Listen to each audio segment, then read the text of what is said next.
आशुतोष शशांक शेखर चंद्रमौली चिदंबरा कोटि कोटि प्रणाम शंभु कोटि नमन दिगंबरा। निर्विकार ओंकार विनाशी तुम्ही देवाधिदेव जगत सर्जक प्रलय करता शिवं सत्यं सुंदरा। निरंकार स्वरूप कालेश्वर महायोगीश्वरा दयानिधि दानीश्वर जय जटाधर अभयंकरा। शूलपाणि त्रिशूलधारी औघडी बाघंबरा जय महेश त्रिलोचनाय विश्वनाथ विशंभरा।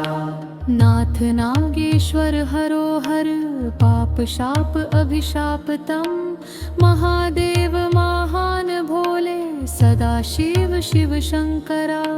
जगतपति अनुरक्ति भक्ति सदैव तेरे चरण हो क्षमा हो अपराध सब जय जयति जगदीश्वरा।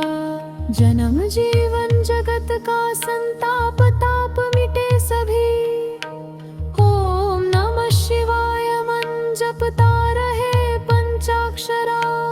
आशुतोष शशांक शेखर चंद्रमौली चिदंबरा कोटि कोटि प्रणाम शंभु कोटि नमन दिगंबरा। कोटि नमन दिगंबरा कोटि नमन